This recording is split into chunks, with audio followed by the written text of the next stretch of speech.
Un comble perdu est un espace qui n'est pas aménageable ou que vous ne voulez pas aménager pour le moment.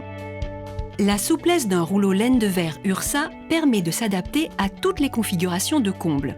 Le gain de l'isolant mis en place est à la fois thermique et acoustique. Lorsqu'on doit réaliser une étanchéité à l'air avec la membrane Ursa Seco sur toute la surface du plancher, on doit dépoussiérer le plancher et la base des murs sur 10 cm pour le futur collage de la membrane. Elle se déroule facilement à plat sur le plancher. La membrane doit faire la longueur du comble plus 20 cm. On coupe au cutter en suivant les repères de coupe et on relève de 10 cm.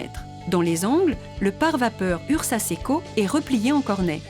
On déroule les lais de membrane Ursa Seco en les chevauchant de 10 cm, ce qui est rendu facile par le quadrillage. On réalise des raccords sur la membrane Ursa Seco pour la rendre étanche à l'air et à la vapeur sur toute la surface. L'adhésif universel Ursa Seco va nous servir à raccorder les laits entre eux. Attention, cet adhésif colle extrêmement bien et pour très longtemps. S'il touche des pièces de bois ou d'aluminium sur les menuiseries, il ne se décollera plus.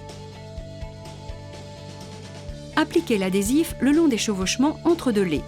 Si lors du déroulement il se forme un pli entre deux laits, recouvrez le pli avec un morceau d'adhésif posé à 90 degrés. Marouflez le produit à la main. Après avoir raccordé les laits, on colle la membrane au mur périphérique au mastic-colle Ursa Seco. L'adhésif ne peut pas être utilisé car le mur est une surface trop rugueuse. Le mastic, lui, va rentrer en profondeur dans le mur, quel que soit son état. Le mastic doit être appliqué de manière continue en un cordon de 8 mm. Surtout pas de pause en pointillé. Vous réalisez une étanchéité.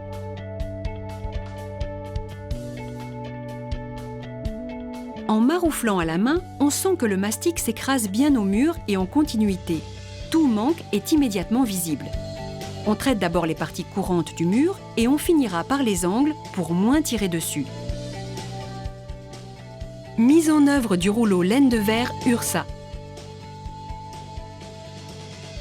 Attention, la laine est bien comprimée. Anticipez l'endroit où vous voulez dérouler le matelas. Ne secouez pas le rouleau, il va reprendre naturellement son épaisseur en très peu de temps. Le rouleau de laine de verre Ursa vous évite tout effort inutile et apporte du confort de pose. Lorsque le rouleau laine de verre est revêtu Craft, ce dernier doit être orienté vers le plancher. La laine de verre doit être en contact sur sa tranche avec tous les murs périphériques. Traitez le reste du comble. Déroulez les autres laits en les plaçant bien au contact pour une bonne continuité d'isolation thermique et acoustique. En fonction des dimensions de vos combles, vous aurez des découpes à faire dans le matelas.